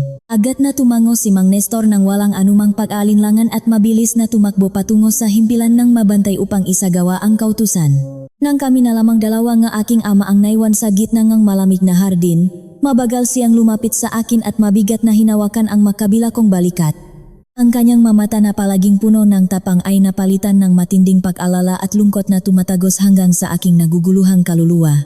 Ang tumawak sa atin, panimula nga aking ama, ang kanyang boses ay tila may dalang napakabigat na dagan na pumipiga sa kanyang lalamunan, ay walang iba kundi si General Vargas. Nanlamig ang buong katawan ko, mula sa aking ulo hanggang sa dulo nga aking mga paa, nang marinig ko ang pangalang iyon. Kahit ang mga ordinaryo at pinakamahihirap na mamamayan sa aming lalawigan ay takot na sambitin ang pangalan ni General Vargas kahit pa sa pamamagitan lamang ng bulong. Siya ang pinakamataas at pinakamakapangyarihang opisyal ng militar sa aming buong rehiyon, isang taong kilala sa pagiging walang awa, labis na marahas, uhaw sa dugo, at may sariling pribadong hukbo ang mamersonaryo na handang pumatay para sa kanya. Maraming patagong balibalita na siya ang tunay na nagkokontrol sa lahat ng mga ilegal na sugal, malawakang pagpupuslit ng mga matataas na kalibre ng armas, at walang awang pangangamkam ng malupain ng mainosenteng magsasaka. Ngunit walang sinuman ang may sapat na tapang o may hawak na sapat na ebidensya upang sampahan siya ng formal na kaso sa hukuman. Ang sinumang magtangkang kumalaban sa kanya ay kinabukasang natatakbuang palutang-lutang sa ilog o kaya ay tuluyan ng naglalaho na parang bula. Ano ang kinalaman ng isang general sa De Leon at sa pamilya ng alkalde? Nangingini kong tanong habang pilit na inunawa ang ugnayan ng mga taong ito sa isang napakalaking halimaw sa gobyerno. Siya ang utak ng lahat ng ito, mapay at punong ng pakasuklam na sagot ng aking ama habang nakatingin sa malayo. Ang alkalde na amangang babaeng ipinalit sa iyo na si Elena, at ang mapagpanggap na pamilya ni Carlos, sila ay mahamak na tuta at kasangkapan lamang ni General Vargas. Ginamit niya ang kapangyarihan at impluensya ng alkalde upang pakain ang mga opisyal na titulo ng daan-daang ektarya ng lupa, at ginamit niya ang bangko na pinagkakautangan ng mga De Leon upang labhan at itago ang lahat ng kanyang mga maruruming pera mula sa mga ilegal na gawain. Ang mayamang lupang inagaw ni na Carlos mula kay Ka Tomas at sa mga kaawa-awang magsasaka matapos ang madugong pamamaslang ay lihim na pagmamay-ari na ngayon ng general. At ngayong napabagsak at naipakulong natin ang alkalde at ang mga De Leon. Nanganganib na mabunyak ang pangalan ni General Vargas sa mga malalalim na investigasyon ng pambansang pamahalaan. Naluha ako at hindi ko na napigilang humikbi. Naramdaman ko ang isang matindi at matalim na kurot ng konsensya sa gitna ng aking dibdib. Ang aking simpleng pagnanais na makalaya at magiganti laban sa isang pamilyang umalipusta sa aking pagkatao sa loob ng 3 taon ay hindi sinasadyang nagbukas ng isang mas malaki, mas madilim, at mas mapanganib na pinto ng impyerno. Ama, patawarin ninyo ako, humihikbi at nagmamakaawa kong sabi habang nakatinggala sa kanya. Dahil sa aking pagiging bulag sa pag-ibig, nandito tayo ngayon sa napakalaking panganib na ito. Kung hindi sana ako naging tanga kay Carlos at sa kanyang ina, hindi ninyo kailangang makialam at kalabanin ang isang halimaw na tulad ng general na kayang burahin ang ating buong pamilya. Niyakap ako ng napakahigpit ng aking ama, ipinapatong ang kanyang baba sa aking ulo habang hinahaplos ang aking buhok. Huwag na huwag mong sisihin ang iyong sarili, Maria, malambing ngunit matatak niyang wika. Matagal ko nang pinaplano ng palihim ang tuluyang pagpapabagsak sa malaking sindikatong ito na sumisira sa ating lalawigan. Ang pagkakakulong ni na Carlos at ng alkalde ay ang unang hakbang lamang ng aking plano. Inasahan ko na ang posibleng galit ni General Vargas. Subalit hindi ko inasahan na ganito kabilis at na magagawa niyang lusutan ang ating pinakasiguradong linyaan komunikasyon na tanging mataas na opisyal lamang ang nakakaalam. Binalaan niya ako ng malinaw na kapag hindi ko inyurong ang lahat ng makasolaban sa kanyang matauhan bago sumikat ang araw bukas ng umaga, ikaw ang kanyang unahin at ipapadala niya sa akin ang iyong ulo. Pumasok kami ng mabilis sa loob ng aming naglalakihang mansyon na sa isang iglap ay tila naging isang malamig at madilim na bilangguan. Ang lahat ng malalaking bintana na gawa sa mamahaling salamin ay mahigpit na isinara, kinandado, at hinarangan ng makakapal na itim na kurtina upang walang sinuman ang makasilip mula sa labas. Ang naglalakihang at maliliwanag na ilaw sa labas ng bahay ay tuluyang pinatay upang hindi kami maging madaling target ng maposibleng nagtatagong asintador mula sa malayo. Sa bawat mahabang pasilyo, sa bawat pintuan, at sa bawat kantong ng aming tahanan, may mga matitipuno at armadong tauhan si Mang Nestor na nagpapatrolya ng napakatahimik. Ang kanilang mga daliri ay palaging nakahanda sa kalabit ng kanilang mga rifle. Ang kapaligiran na kanina lamang ay punong matamis na pag-asa, kagalakan, at panibagong kalayaan ay mabilis na napalitan ng matinding tensyon, nakakakilabot na katahimikan, at umaalingasaw na amoy ng bakal at pulbura. Lumipas ang 3 mahahaba at nakakabaliw na araw na tila kami ay unti-unting inililibing ng buhay sa loop ng isang malaking kabaong. Walang anumang balita ang nakakapasok mula sa labas. Pinutol at sinira ng tauhan ni General Vargas ang lahat ng linya ng telepono at komunikasyon sa buong lupain namin na nahiwalay sa amin ng tuluyan mula sa sibilisasyon. Ang tanging nakukuha naming paputol-putol na impormasyon ay mula sa isang napakaluma at maingay na radyo na gumagamit lamang ng baterya. Doon namin nabalitaan ang isang nakakapanghilakbot na kaganapan na lalong nagpalubog sa aming pag-asa. Nagkagulo raw ng matindi sa kawanihan ng pambansang pagsisiyasat sa kabisera ng probinsya. Isang malaking grupo ngang na hindi kilala at armadong lalaki na nakasuot ng itim na bonet ang sapilitang pumasok at kumuha kay Carlos at sa alkalde mula sa kanilang mahigpit na maselda sa kalagitnaan ng madaling araw. Wala silang iniwang kahit isang buhay na pulis sa buong presinto. Lahat ay walang awang pinagbabaril at pinaslang. Malinaw at walang dudang ginagawa ngang general ang lahat ng kanyang makakaya upang patahimikin ng tuluyan ang lahat ng mataong maaring magsalita at magturo sa kanyang magkrimen. Gabi-gabi ay hindi ako makatulog ng maayos. Palagi akong nakaupo sa sahig at nakadungaw ng bahagya sa maliit na siwang ng aking bintana. Maingat na pinagmamasdan ang madilim, tahimik, at nakakatakot na kalsada sa labas ng aming matataas na konkretong pader. Ang aking mga magagaspang na kamay na dati ay puro manipis na kalyo at pamumula lamang dahil sa walang katapusang paglalaba ng mabibigat na kumot at pagluluto. Sa harap ng mainit na kalan sa bahay ni na Carlos ay pilit kong ikinukuyom ng napakahigpit ngayon hanggang sa tuluyan itong mamanhid.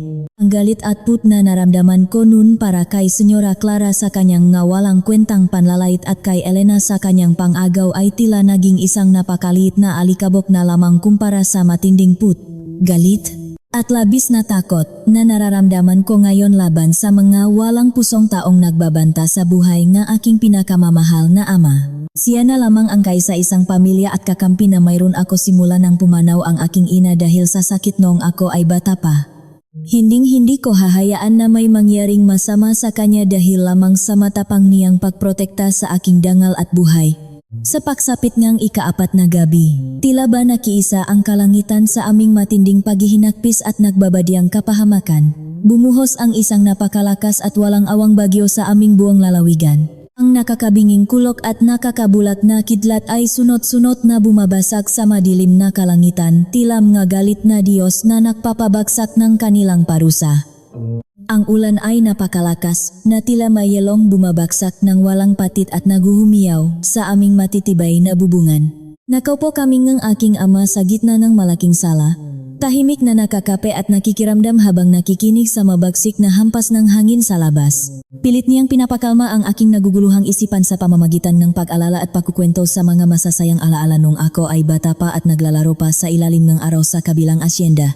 Subalit sa kalagitnaan ng kanyang malambing na pagkukwento at sa gitna ng aking bahagyang pagngiti, biglang namatay ang lahat ng natitirang ilaw sa loob at labas ng mansyon. Binalot kami kaagad ng isang napakakapal, malamig, at nakakatakot na dilim na tila kayang hawakan ng kamay.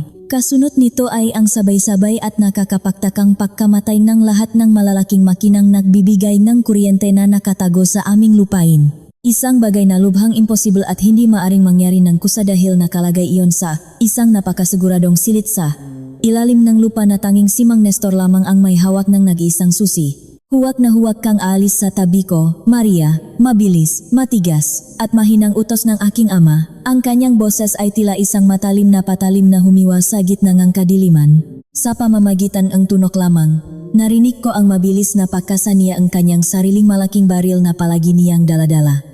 Ilang maikling sandali pa ang lumipas. Bago pa man kami makapag-isip ng susunod na hakbang, isang napakalakas at nakakabinging pagsabog ang nagpayanig sa buong pundasyon ng aming mansyon. Galing iyon ng direkta sa direksyon ng aming malaking gintong tarangkahan sa harapan. Ang pagsabog na iyon ay mabilis na sinundan nege sunod-sunod na putok nege matataas na kalibre nege automatikong baril na nagmumula sa labas. Narinig namin ang mapamilyar na boses at sigaw ng sakit na aming mga tapat na guwardiya na isa-isang bumabagsak. Pinasok na kami.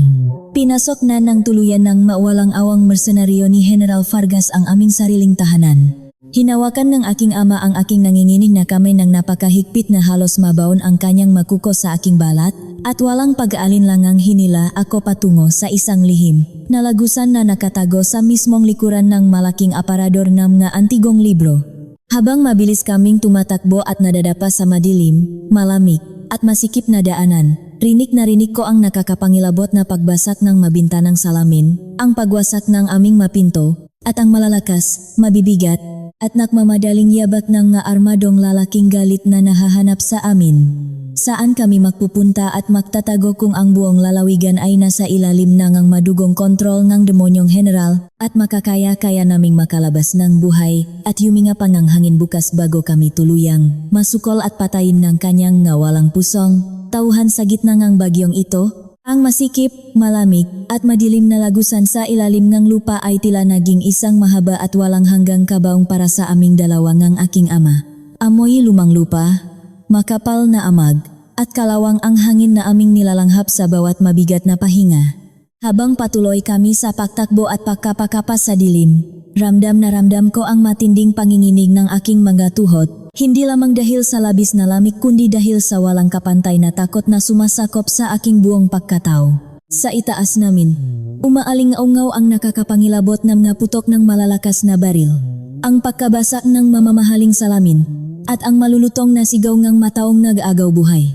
Bawat kalabok na nagmumula sa aming mansyon ay parang isang mabigat na martilyo na dumudurog sa aking puso. Ang tahanan na nagbigay sa akin ng kaligtasan at kapayapaan mula sa kalupitan ni na Carlos at Senyora Clara ay ngayon ginagawang sementeryo ng mga walang pusong kampo ni General Vargas. Mahigpit ang hawak ng aking ama sa aking kamay. Ramdam ko ang magaspang niyang palat na pinagpawisan ng malamig. Sa bawat hakbang namin, naririnig ko ang kanyang malalim at mabigat na pahingal. Matanda na ang aking ama. Ang kanyang katawan na sanay sa pagupo sa malambot na silya ng hukuman at pagbabasa ng mamakakapal na aklat ng batas ay hindi na akma para sa ganitong uri ng matinding pagtakbo at pakikipaglaban sa kamatayan. Subalit pinipilit niyang maging matatag para sa akin. Pilit niyang itinatago ang kanyang pagod upang hindi ako tuluyang panghinaan ng loop.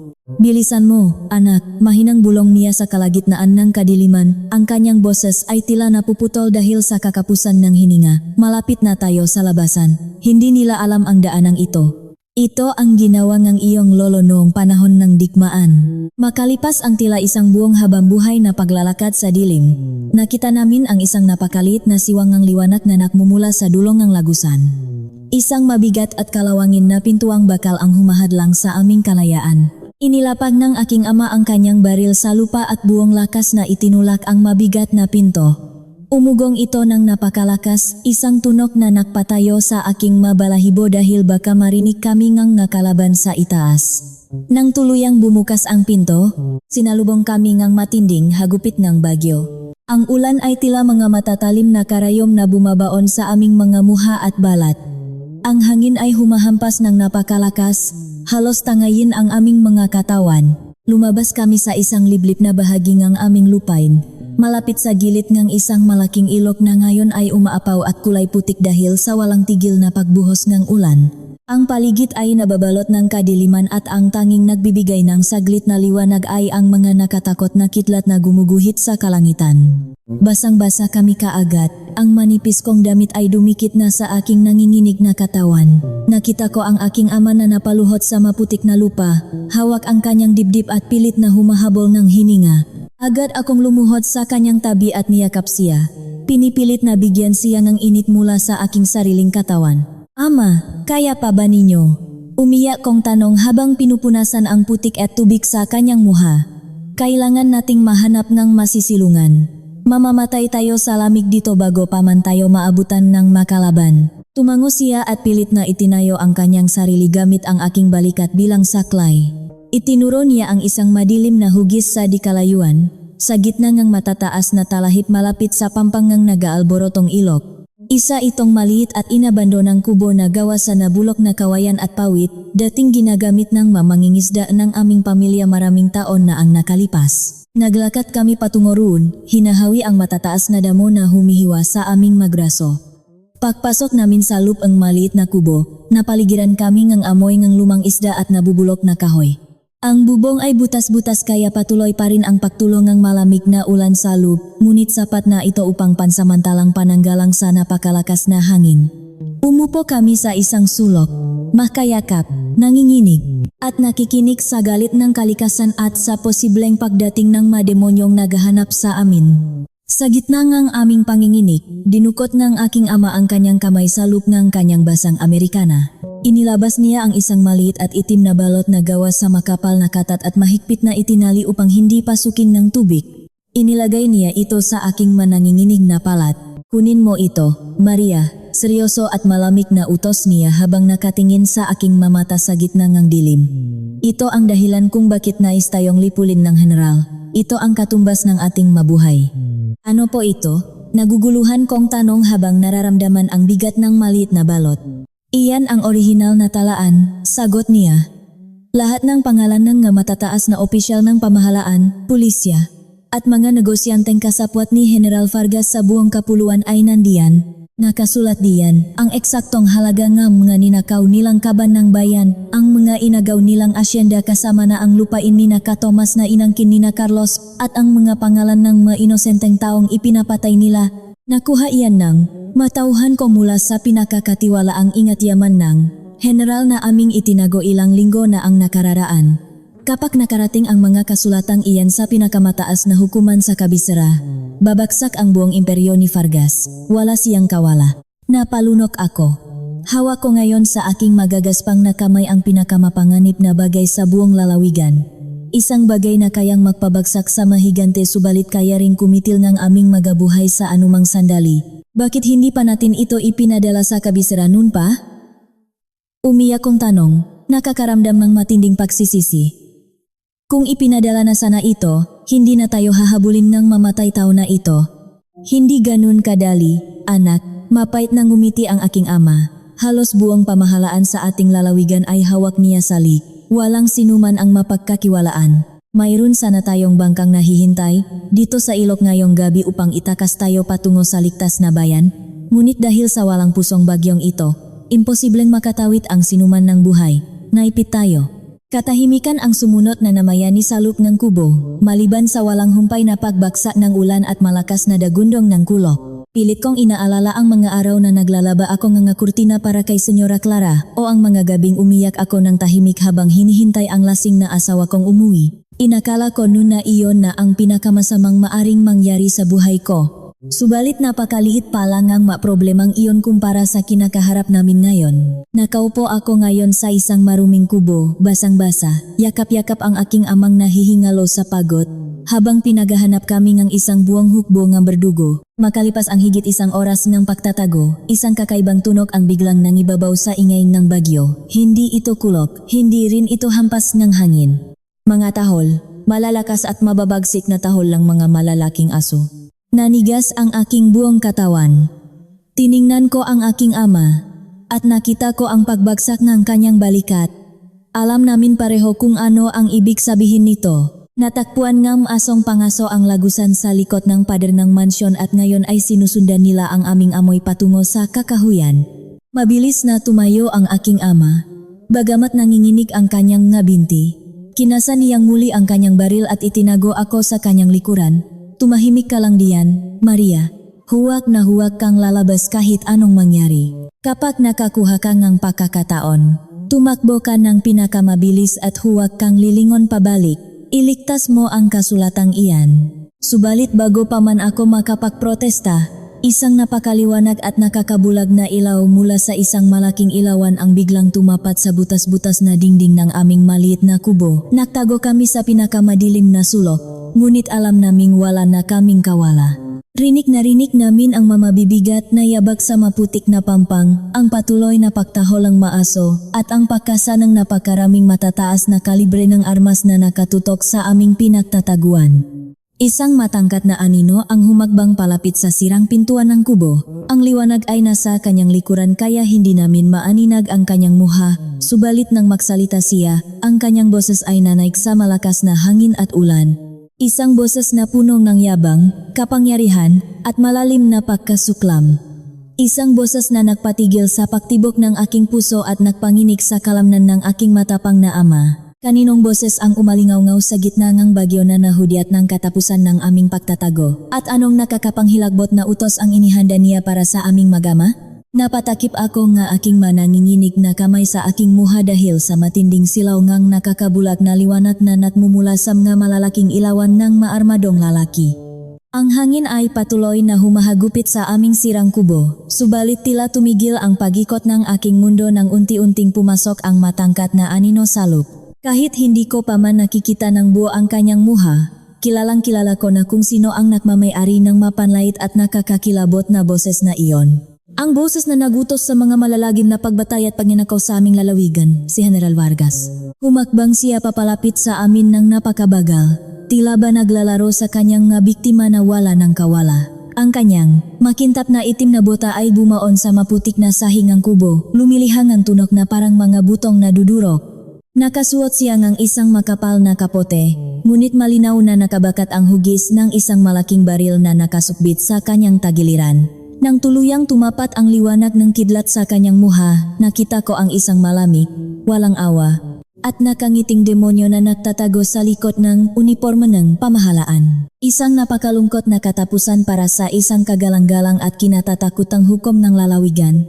Panimulang ang general. Ang kanyang tinik ay nakikipagkumpetensya sa alulong ng bagyo. Hindi ko lubos akalain na matatagpuan kita rito. Nakaluhod sa putikan, nagtatago sa isang sirang kubo na parang isang basang daga. Nasaan na ang iyong kayabangan, Eduardo? Nasaan na ang batas na palagi mong ipinagmamalaki? Nananatiling nakatayo ang aking ama sa aking harapan, nagsisilbing matibay na pananggalang laban sa halimaw na nasa aming harapan. Itinaas niya ang kanyang baril at itinutok ito ng diretso sa dibdib ng general. Walang bakas ng takot sa kanyang mamata, tanging purong determinasyon at put lamang. Wala kang makukuha sa amin, Vargas. Matigas at buong tapang na sagot ng aking ama. Ang kanyang boses ay hindi nanginig kahit isang beses. Maari mo kaming patayin na ngayon, ngunit hindi mo kailanman matatakasan ang batas. Ang katotohanan ay sisingaw, at titiyakin kong mabubulok ka sa pinakamalalim na selda hanggang sa huling hininga mo. Tumawa ng napakalakas si General Vargas. Isang tawa na umalingaw-ngaw sa kabila ng malakas na kulog at ulan. Ako ang batas sa lalawigang ito, Eduardo. Sigaw niya, ang kanyang mamata ay nanlilisik sa galit at kayabangan. Ako ang nagdedesisyon kung sino ang mabubuhay at kung sino ang mamatay. Ngayon, ibigay mo sa akin ang itim na balot na iyan. Ibigay mo sa akin ang talaan at baka sakaling maging mabait ako at barilin ko na lamang kayo ng mabilis upang hindi ninyo maramdaman ang matinding sakit. Lalo pang hinikpitan ng aking ama ang hawak sa kanyang armas. Mas gugustuhin ko pang lamunin kami ng rumaragas ang ilok na ito kaysa isuko sa isang mamatay taong katulad mo ang katarungan ng mga inosenteng taong pinaslang mo. Nawala ang ngiti sa muhang ng general. Ang kanyang ekspresyon ay naging purong kadiliman. Kung ganun, pinili mo ang pinakamasakit na paraan para mamatay, malamig niyang tugon. Itinaas niya ang kanyang kamay at sumanyas sa mga armadong tauhan na nakatayo sa labas ng kubo. Kunin ninyo ang babae. Tingnan natin kung hanggang saan ang tapang ng matandang iyan kapag pinutol natin isa-isa ang manggadaliring ang kanyang anak sa kanyang mismong harapan. Doon na nakagulo ang lahat. Bago pa man makapasok ang tatlong naglalakihang mersenaryo sa lupang kubo, ipinuto ang aking ama ang kanyang baril. Isang nakakabinging putok ang umaling-awngaw. Bumaksak ang isang tauhan ng general, sumisigaw sa matinding sakit habang hawak ang kanyang duguan at nabasak na tuhod, subalit napakarami nila at masyado silang armado. Sa isang mabilis at hindi ko inaasahang galaw, binunot ni General Vargas ang kanyang sariling armas at walang anumang pag-aalinlangang ipinutok ito sa direksyon ng aking ama. Ama, isang malakas, matining, at punong-punong ang pihating sigaw ang kumawala sa aking lalamunan. Nakita ko kung paano umatras ang katawan ng aking ama dahil sa matinding lakas ng bala na tumama sa kanyang kaliwang balikat. Pumilansik ang mainit na dugo sa aking muha at sa lumang kawayan ng kubo. Napaluhod siya sa putikan. Nabitawan ang kanyang armas na mabilis na gumulong palayo sa aming kinatatayuan. Sa kabilangang matinding sakit at umagos na dugo, nilingon niya ako. Ang kanyang nga mata ay nagmamakaawa at nagutos ng sabay. Tumakbo ka na, Maria. Sigaw niya habang inihaharang ang kanyang sugatang katawan sa makapaparating na tauhan ng general. Iligtas mo ang talaan. Tumakbo ka at huwag na huwag kang lilingon. Hindi ako makakilos. Nanigas ang aking buong katawan. Hindi ko pwedeng iwan ang aking ama upang mamatay sa kamay ng halimaw na ito. Subalit nakita ko ang labis na kalungkutan at galit sa kanyang nga mata nang makita niyang nag-alinlangan ako. Binalikan niya ako ngang tingin, at sa huling pagkakataon, sumigaw siya ng buong lakas. Para sa akin, anak, tumakbo ka na. Bumuhos ang aking maluha, humahalo sa lamig mula na tinitngugo ng aking gama. Sa isang mabilis na desisyon na dumurok sa aking puso, niyakap ko ng mahigpit ang itim na balot ng katat sa aking dibdib, tumalikot, at buong lakas na ibinangga ang aking sarili sa marupok at nabulok na likurang pader ng kubo na gawa sa pawit at kawayan. Nabasak ang pader dahil sa aking bigat at tuluyan akong nahulog palabas, pabagsak sa matarik na pampang na puno ng matutulis na bato at matataas na damo. Habang humukulong ako pababa, narinig ko ang sunod-sunod na putok na baril mula sa loob na kubo at ang malakas na pakiyak na aking ama. Tinakpan ko ang aking matay nga habang umiyak ng walang humpay. Hindi alintana ang magasgas at sugat na nakukuha ko sa pagtama ng aking katawan sa masanga at bato. Hanggang sa maramdaman ko ang napakalamig at marahas na pahampas ng lumaragas ang tubig ng ilog. Tuluyan akong nilamon ng galit na agos ng baha. Ang tubig ay parang yelo na tumagos sa aking mabuto, at ang lakas ng alon ay nagpaikot-ikot sa aking katawan na parang isang maliit na dahon sa kalagitnaan ng bagyo. Pilit akong lumalangoy pataas upang kumuha ng hangin, subalit patuloy akong hinihilapay baba ng malalakas na agos at ng aking mabigat at basang damit. Nakalunok ako maraming maputik na tubig, nasasamit, at unti-unting nawawalan ng hininga. Sa gitna ng pakikipaglaban ko sa kamatayan sa ilalim ng tubig, isang bagay lamang ang nasa isip ko, ang talaan. Hindi ko binitawan ang maliit na itim na balot. Ibinuhol ko ang tali nito sa aking puso ng napakahigpit hanggang sa mamanhit ang aking kamay. Ito ang buhay ng aking ama. Ito ang hustisya para kay Thomas at sa lahat ng ganaging biktima. Hindi pwedeng makuha ito ang ilog. Tumama ang aking ulo sa isang matigas na tuwat ng puno sa ilalim ng tubig. Isang matinding kislap ng liwanag ang nakita ko sa aking isipan bago unti-unting nagdilim ang aking paningin, nawalan na ako ng lakas upang lumaban. Ipinikit ko ang aking nga mata. Inaalala ang mainit na yakap ng aking ama, at hinayaan ang ilog na dalhin ako kung saan man nito naisin. Hindi ko alam kung gaano katagal akong nawalan ng malay. Ang unang naramdaman ko nang magbalik ang aking pandama ay ang matinding hapdi sa aking noo at ang malamig na putik na nakadikit sa aking buong katawan. Naririnig ko ang mahinang paggampas ng tubig sa dikalayuan at ang unti-unting paginangang pagbuhos ng ulan. Pilit kong idinilat ang aking mga mabibigat na mata. Nasa gilid ako ng pampang, nakasupsop sa putikan, napapaligiran ng ganaanot na kahoy at basura mula sa bagyo. Buhay pa ako, subalit ang aking buong katawan ay manhid na sa matinding sakit at pagod. Sinubukan kong igalaw ang aking mga daliri upang kumpirmahin kung hawak ko pa rin ang talaan. Nandun pa rin ito, nakatali sa aking pulso at balot na balot ng putik. Pilit kong inangat ang aking ulo at huminga ng malalim. Nagpaplano kung paano ako tatayo at maglalakad upang maghanap ng tulong o pulisya na hindi kontrolado ng general. Subalit napatigil ako sa aking pagapang nang maramdaman ko ang pagyanig ng lupa malapit sa aking ulunan. Ngayabat, may naglalakad papalapit sa akin sa gitna ng makapal na putik. Bumilis ang tibok ng aking puso. Nahanap ba nila ako? Nakita ba nga mersenaryo ni Vargas ang katawan ko sa pampang? Pilit akong nagpanggap na patay.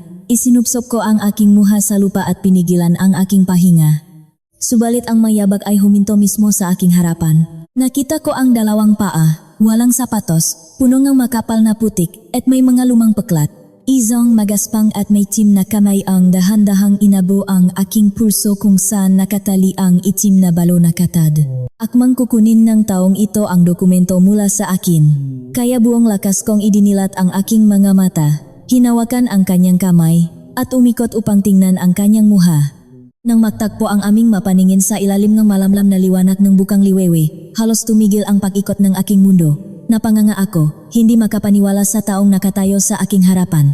Isang taong hindi ko inaasahang makikita pa sa buong buhay ko, lalo na sa gitna ng ganitong kapahamakan. Sino ang taong ito na nakatitik sa akin ngayon nang walang anumang emosyon, at siya ba ay dumating upang iligtas ako, o upang tapusin ang trabahong sinimulan ni General Vargas?